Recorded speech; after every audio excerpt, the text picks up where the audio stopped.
Hola chicos, muy buenas noches. Como hemos quedado, esta es la tutoría número 4. Entonces, pues vamos a comenzar.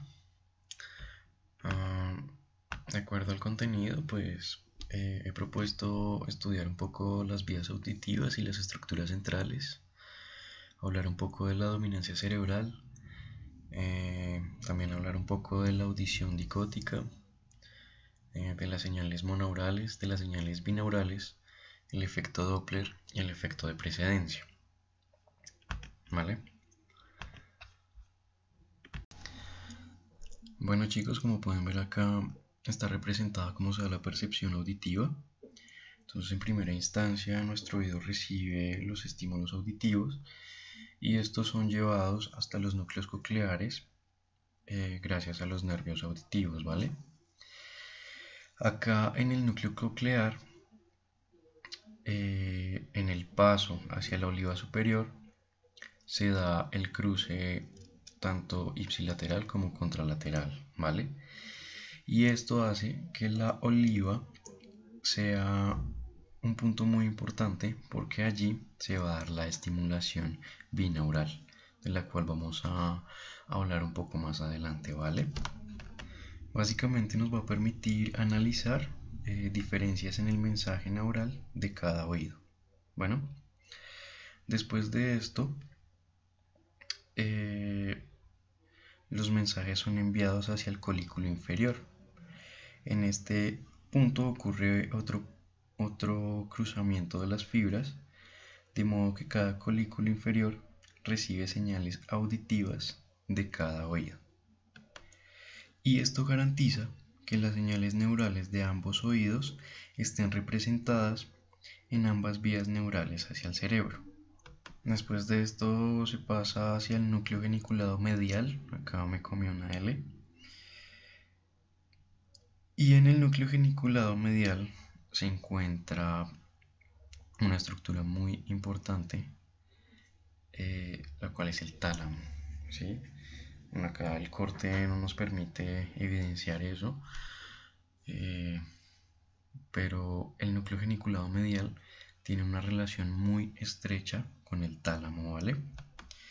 Y es importante porque desde acá las fibras se proyectan hacia la corteza auditiva, la cual se encuentra ubicada en el lóbulo temporal, la cual se encuentra en cada hemisferio cerebral. Bueno, en esta imagen también está representado el colículo superior y este funciona como un centro integrador para el procesamiento de las señales visuales y auditivas relacionadas con la localización de los objetos.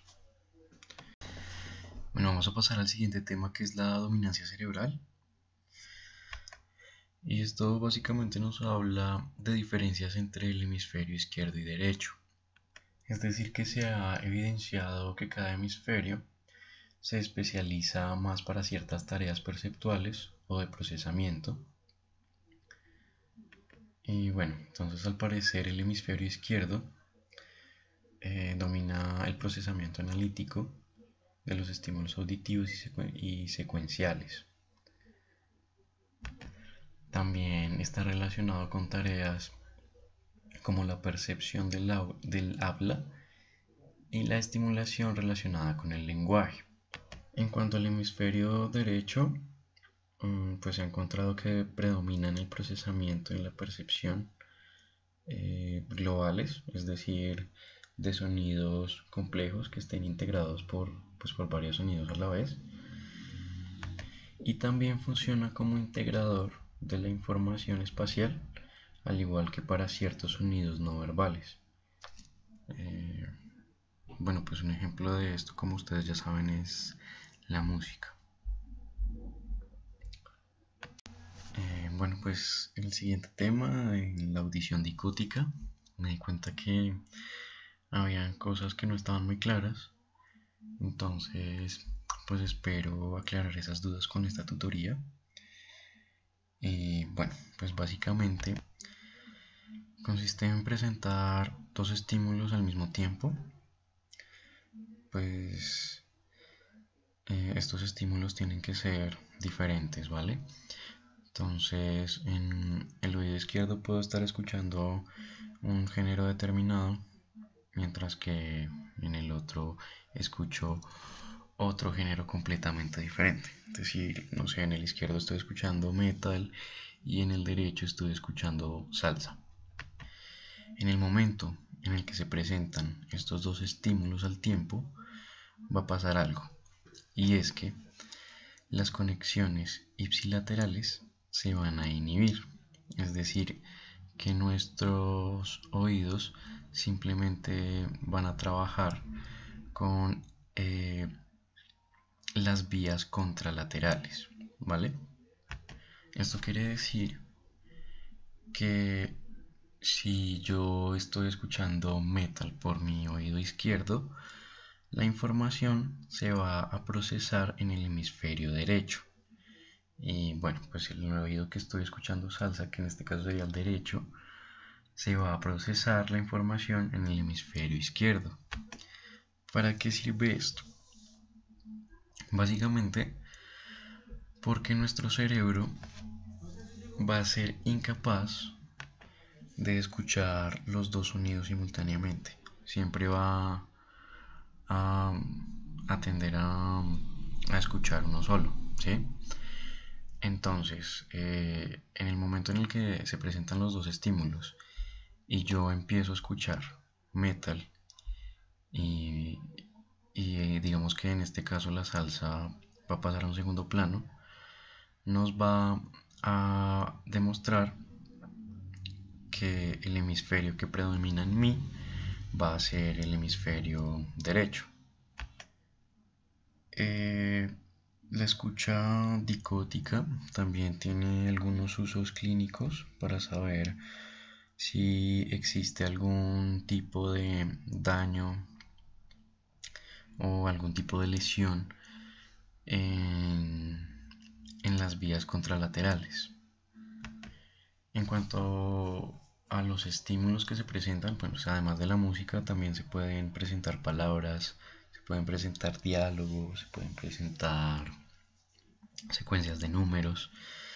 Hay como un sinnúmero de posibilidades para este tipo de, pues, de experimento como tal. Bueno, antes de continuar, la escucha dicótica ha hecho algunos aportes importantes. Por ejemplo, Weber y Chiarello en 1974 informaron que al parecer los músicos profesionales interpretan mejor pues las estructuras musicales con el hemisferio izquierdo en vez de como lo harían las personas que no tienen una formación musical, que lo hacen con el hemisferio derecho. Esto parece ser que los músicos de alguna manera aprendieron a percibir una melodía como un conjunto articulado de relaciones entre componentes más que una totalidad. Bueno, ahora vamos a hablar de las señales mononeurales y bineurales, ¿vale?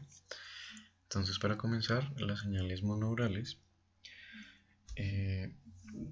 son señales que son útiles para evaluar la distancia relativa a un objeto. ¿Por medio de qué? Por medio de la intensidad o la sonoridad de la onda que llega al oído, ¿vale? Esto quiere decir que entre más fuerte sea el sonido proveniente de un objeto, nuestro cerebro lo va a percibir como si el objeto está más cerca a nosotros. Y si el sonido lo escuchamos tenue, nuestro cerebro va a percibir que el objeto que lo está produciendo se encuentra más lejano a nosotros. Hay algunos estudios que demuestran que nuestro cerebro está especializado como en prestarle más atención a los sonidos fuertes que a los sonidos tenues. Siempre va a ser más difícil brindarle más atención a un sonido tenue que a uno fuerte. Bueno, ahora vemos las señales binaurales. Este tipo de señales son muy importantes porque nos generan la capacidad de percibir la dirección de un sonido. Estos sonidos por lo general son breves y depende de la estimulación efectiva y confiable de ambos sonidos, de ambos oídos, ya que el sistema auditivo utiliza diferencias físicas en estimulación que surgen debido a la separación espacial de los oídos. Es decir, que a veces el sonido llega primero a un oído y cuando se contrasta con el sonido que llega eh, al oído restante, o sea, al segundo oído, nos va a dar la dirección en un punto específico sobre un plano. Bueno, ahora vamos a hablar del efecto Doppler. Este efecto está muy relacionado con las vías monoaurales y voy a necesitar un poquito de su imaginación para poderlo explicar bien, ¿vale? Entonces en la imagen vemos un señor que está pues quieto, o sea, el señor no se va a mover y va a haber un carro de bomberos que tiene una sirena prendida, o sea, está sonando y se va a acercar a él. Entonces, ¿qué va a pasar? Las ondas de sonido que se van a transmitir por delante del carro y que se van a dirigir hacia el señor van a tener una frecuencia más alta. Esto se debe a que el movimiento va a influir directamente en el sonido. O sea, entre más velocidad vaya a tener el carro de bomberos, va a ser mayor la frecuencia del sonido de la sirena. Y esto va a hacer que nosotros percibamos el sonido un tono más alto, ¿vale? ¿Y qué pasa? Eh, Realmente las ondas que se van a presentar hacia la parte posterior del carro, o sea, hacia atrás, van a tener una frecuencia mucho más baja. Entonces, cuando el carro de bomberos pase al señor y siga su camino, eh, el tono de la sirena va a bajar. Es por esto que les pongo el supuesto que está en esta diapositiva, donde la frecuencia que se observa de una onda sonora está relacionada con el movimiento de la fuente, ¿vale? Para que se entienda un poco mejor este efecto, les voy a dejar en la descripción del video el link de otro video donde se explica pues, de manera más detallada cómo funciona este efecto. Bueno, para terminar voy a hablar un poco del efecto de precedencia. Me di cuenta que pues en las lecturas no hacen tanto énfasis en lo que les expliqué hoy, entonces se los voy a explicar más bien cómo se da en las lecturas, ¿vale? Entonces, ¿qué es lo que pasa? Hay una fuente de sonido en la parte derecha y hay otra fuente en la parte izquierda. Imagínense que nosotros estamos en toda la mitad de esas fuentes de sonido. Simplemente, ¿qué va a pasar? Si yo me acerco a la fuente de sonido que se encuentra a mi derecha, mi cerebro va a inhibir el sonido proveniente del lado izquierdo. No se va a generar un eco como lo dije en la tutoría de esta mañana, pero sí va a pasar que nuestro cerebro va a percibir solamente la fuente que se encuentra a nuestra derecha, como si fuera el único equipo de sonido que estuviera encendido en ese momento. ¿Esto por qué se da? Porque la frecuencia va a ser más alta a la fuente de sonido que se encuentra a la derecha que a la izquierda. Pero la frecuencia tiene que ser eh, menor a los 0.35 milisegundos. Si, la diferencia de sonido supera este tiempo, nuestro cerebro va a ser capaz de percibir los dos sonidos como si fueran diferentes, ¿vale? Y bueno chicos, creo que eso fue todo. Muchas gracias por su atención, qué pena haberles mandado esto un poquito tan tarde. Y bueno, espero que les sirva de mucho para su parcial. Entonces, muchas gracias, estudien mucho y pues si tienen alguna pregunta me dicen, vale. Entonces, que descansen y que estén muy bien. Chao.